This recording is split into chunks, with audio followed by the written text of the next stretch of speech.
Agreed. Let's move on to a little next piece of news here, but still on Naoya Inoue. It's official, guys. He's now a top-ranked fighter. Top Rank announced it literally the day after the fight, or the day of the fight, in a sense, right?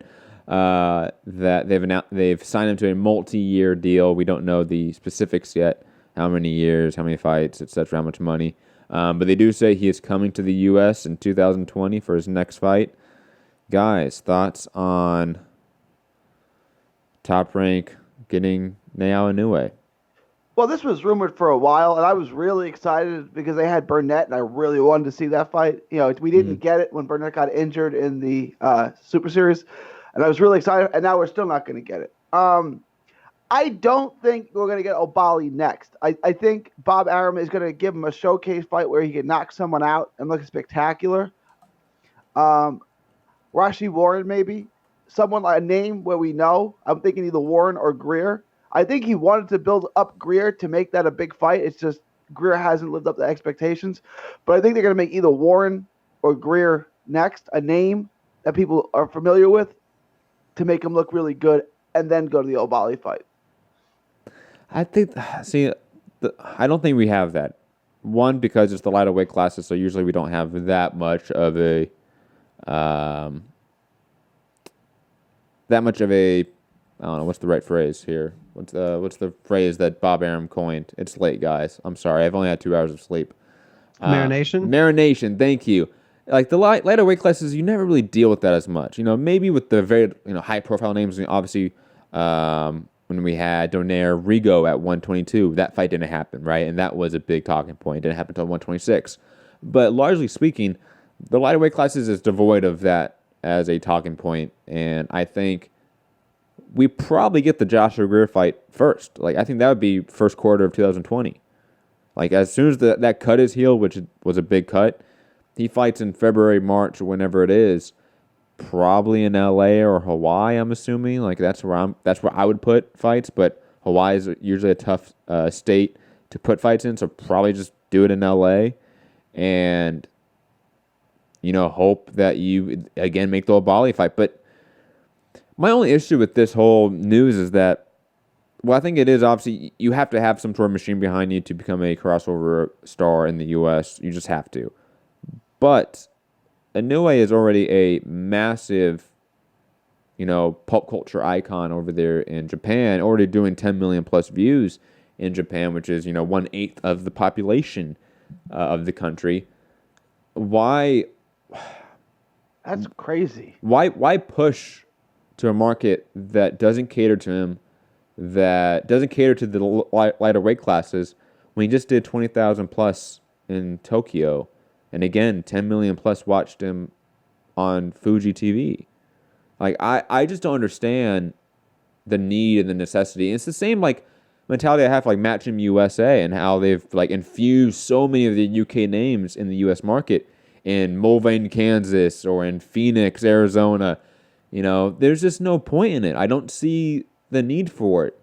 I get the attempt. I totally understand what they're trying to do, but it's pushing a boulder uphill, and it just seems like a waste of effort and money when these guys are definite regional stars. Make money there. And with the age of streaming, I maybe Fu, I know you talked about this a lot.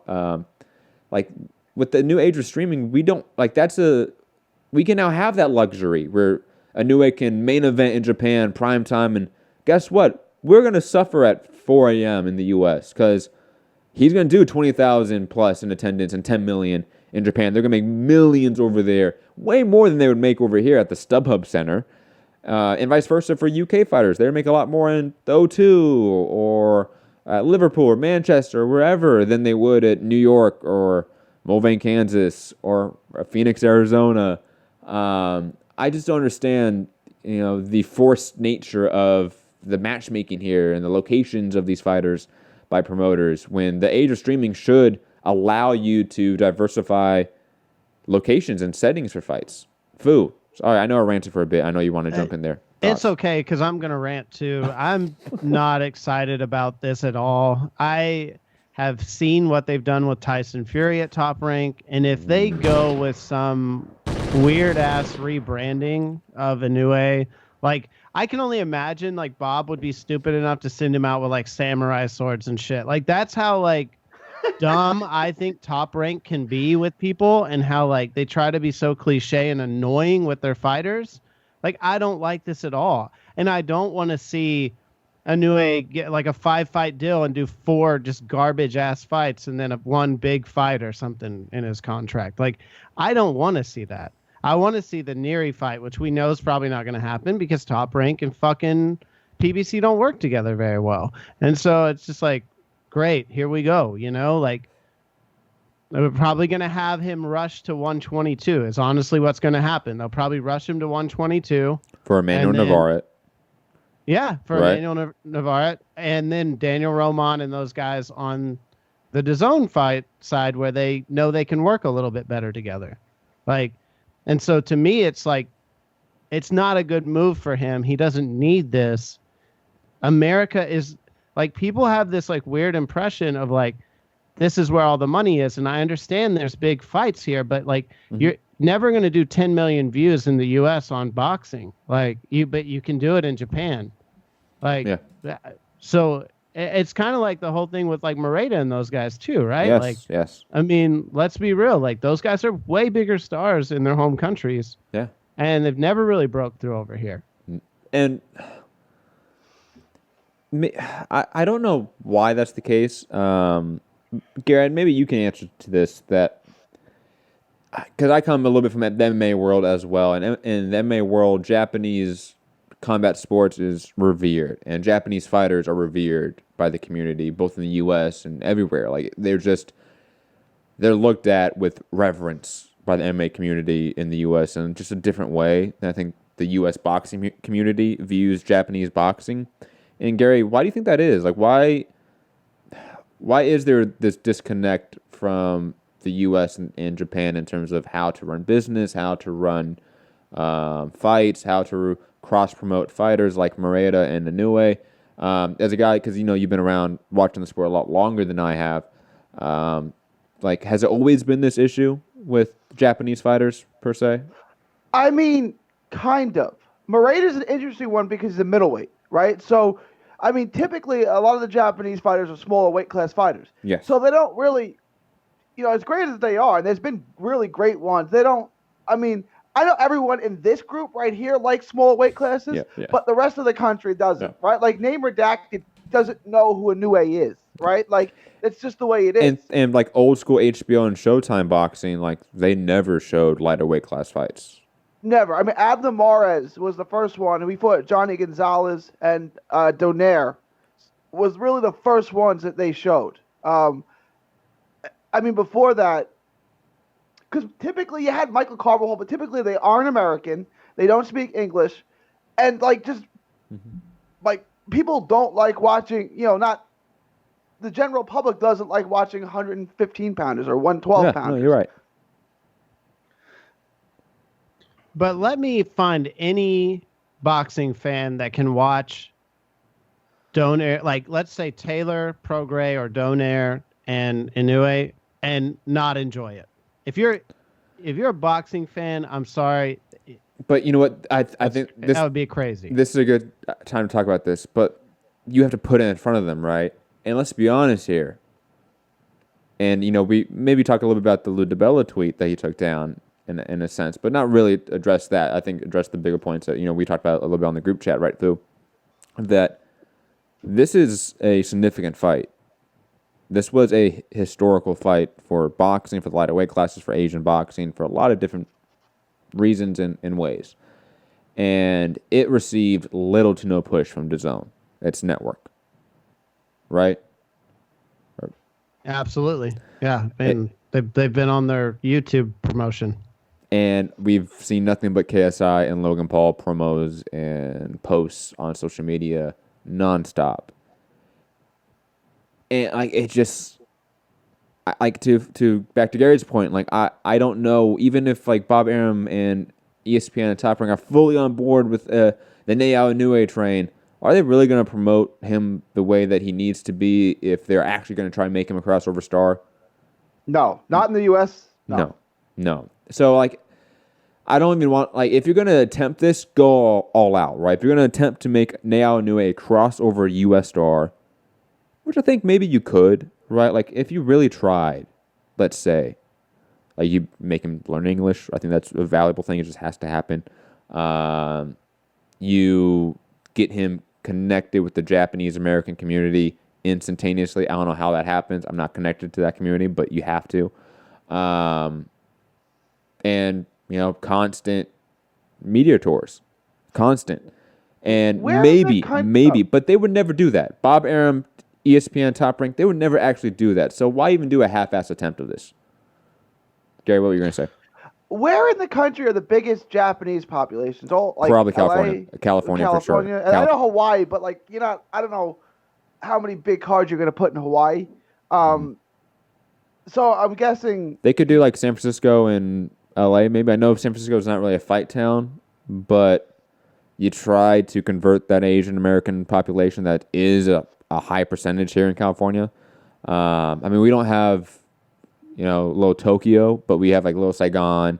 We have certain parts of LA, or obviously like Chinatown and stuff. It's not the same, but it's something similar to like Chicago, and converting maybe Polish fans and other Eastern Europeans into liking Usyk. Maybe try to convert other Asian communities into liking Naoya Inoue in some aspect, along with the Japanese American population, because the Asian American population is huge in California. Like the entire Asian population, it's massive. I would try to build them in San Francisco. You got a brand new arena there. Bring them up and then try to. People are bringing up Seattle as well. I'm not surprised that that's a high population of Japanese. But it's not really a fight town, though, unfortunately. It's not a fight town at all. Like I would go for San Francisco. Like they've had Daenerys, they've had Ward in that area, so they've had some fighters in that area. Mm-hmm. Ward has sold decently in the old Oracle Arena in Oakland. I would try that market. What about New York? What about New York? New York has a good Asian population. Do you try doing like the small theater and like match him? Let's say this: a Shakur Stevenson, Michael Conlon, St. Patty's Day weekend fight, the small theater or big theater, whatever. I know you've been talking about that fight, right?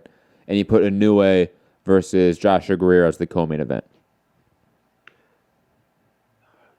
I really don't know. I mean, I would go, like if that fight happened, I would go cover that fight in New York. I don't know if that would sell in New York, because I don't know, and this is probably a little before your time.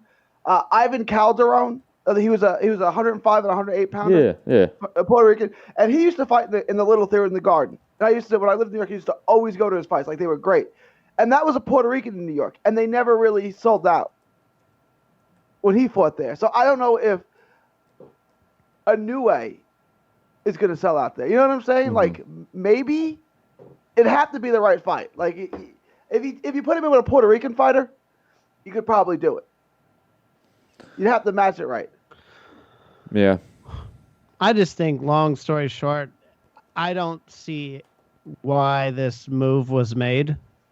It doesn't make any sense. He could be a network. He could be a free. Well, yeah, but realistically, he could be a free agent and be fighting like Neary and all kinds of different people and not have to worry about being stuck on the Top Rank side. Look, I just am not a fan of Top Rank after Fury. Like that, they've got to, and the way they promote Crawford, I agree with you 110%, Phil. Like you know me, right? Like I echo every one of your points, especially promotion of Crawford. What they've done with Tyson Fury has been just a complete grift on the boxing fans. But I mean, we've talked about this before. Like we're in a economic bubble right now, which, by the way, article is done. I'm waiting on Fu and Gary to read it and edit it for me, please. I've already emailed. Okay. I've already emailed it to you. Again, you didn't read. You didn't read the text. It's okay. You hurt my feelings. You don't pay attention to me. I forget what I was going to say right there, to be honest. Oh, the economic bubble. Everyone's sending out big contracts for fighters that normally wouldn't get big contracts. And I guarantee you the contract Inoue just got offered from Top Rank and obviously took was big. And the guarantees he saw in there were something that he just probably wasn't accustomed to. And I don't blame him in a sense. Like, I really don't. Like, this is the time where you guys can go rob all of these corporations and networks because they're giving out cash like it's nothing. Go do it. Go take advantage of them. Go get your money. So if he fought, let's say, a Josh Greer in either Chicago, where Greer's from, LA, or New York, what do you think that purse would be? Do you think it's 7 figures? No. Maybe with back end money. Yeah. Maybe, okay. but guaranteed disclosed purse. No, or 500,000. I'm thinking that. I'm thinking 500,000. He's getting paid guarantees, which what do you is think he really gets paid high. when he packs out an arena like on New Year's Eve in Japan? I mean, I have no idea. I couldn't even guess. I don't know. I would assume a lot because wage share for boxers is just extremely high, right? And the Japanese market for combat sports is a money-making market. I don't know. Like I honestly, do we have any purse information for this fight? I haven't seen any. Right? Like I haven't seen any disclosed purses for anything for this fight. So I'm curious what they got here. And I know the baseball salaries in Japan are also insane, which is why so many Americans go there. Right? Like it's not quite what major leaguers make. So, like, your all-stars in Japan will make what your average players in the major league make, which is still a couple million. Like, the money they make there is insane compared to, you know what I'm saying? So, I'm thinking the fighters get paid well over there, but, I mean, that's just a guess. Man, Fernando V in the chat, long-time listener, saying, Top Rank is going to ruin Inoue's career like they did in Ancajas. Man, don't say that, man. Don't say that. Don't say I'm shooting that idea down because I don't want that to be real. Is it just possible that Ancajas was overrated? Like, he's good. Oh, he is overrated. No, he is overrated. Yeah. We can all agree on that, right? That but that doesn't take away from the shitty matchmaking of Top Rank. Absolutely. You know, it doesn't take away from the fact that they want to have these fucking showcase fights every time. They never put their fighters in tough fights. Lomachenko literally has to fight against Top Rank to get the fights he wants. Like, he has to fight them to put him in with top people. Which promotional company has good matchmaking? Like, which one do you say that's best in class right there? Let's be real. Matchroom puts their fighters in the toughest fights. Okay. Realistically. It would honestly, it's pretty equal to Matchroom PBC. Like they clearly have the best matchmaking of anyone, but that's again, they have the deepest roster, so they can do that in a way. But those two for sure. Especially this last year for sure. Who has Tevin Farmer fought since he signed with Matchroom? No one. He fought his whole Here's what's different, Gary. They made offers for a Davis fight. They made offers for tough fights. That's right. 130's always been a shit show. That's why Lomachenko went through it so quickly. But nobody takes the fights there. It's a little bit off a tangent into a rabbit hole, but who cares, right? It's one of those shows. We don't have a lot to talk about. But there are 10 farmers obviously fighting Joseph Diaz next, or that they're in talk still. And that's a fine fight, right? We all agree that's a good fight? Right, Gary? No, it's a good fight. I like it. However, it's in Miami, Florida in January. So and he just wants to go to Miami in the winter. That's it. I do believe that more so now. I will say that while Matchroom's matchmaking from a pure on paper perspective is really good, their matchmaking in a all-encompassing perspective, especially Matchroom USA, has been a struggle this year. Yeah, and you can't Heyman's World is saying something about Andrade as well, but look, they tried to make a Billy Joe fight, and he popped they made 30. a Billy Joe fight. You can't be upset with the level of competition when, I understand, replacement fights suck. They're still trying to make those fights. If people don't take the fights, there's nothing they can do. That's like being upset with Wilder for having to fight Brazil or something because they couldn't make the Joshua fight. I can't be upset with Wilder about that. The fight didn't get made, but they both wanted to fight each other. Yeah, good point. Good distinction there, Fu. I do think that's a good one to make. And I think overall, we all can be in agreement as well that most of the time when fights don't happen, it's not because the fighters don't want to fight. It's because of promoters or managers or advisors getting in the way, largely speaking. That is 99% of the time why we don't get the fights we want. But man, So we're all pretty negative about the Top Rank Naoya Inoue move, right? Like, we don't think it's positive in any way, shape, or form. I just don't think he needed it. I don't think he needed it, and I wish these fighters would realize they don't have to kowtow to fucking America. They don't need us. Like, we don't have a huge boxing community. We don't have a super supportive boxing community. Like we're literally like talking about how successful pay-per-views are like 400,000 buys for, and we're talking numbers on like Fox free TV at a million and a half people watching it, when 6 years ago it would have been 3, 4, 5 million people watching it. Like, we just don't have this great boxing community where, like, your star might rise somewhere else a little better, and you could draw maybe some big fights to Japan with a $10 million or $15 million viewership, 15 million person viewership. And some of these guys may want to go over there and get that attention, especially when you're 118 pounds, because you're not getting that here. Like, especially in America, like, no one gives a shit. If you're under 147 pounds, it is really hard for anyone to care about you. Absolutely. Like, except for the hardcores. Under 135 for sure, yeah. But probably 47 is the cutoff, yeah.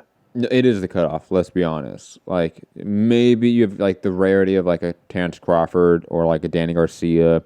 Even, like, guys like Duran or Mayweather at 135. Like, they were relative stars and had drawing power at that weight class. But most of the time, it's 147. Like, that is the start of the money weight classes.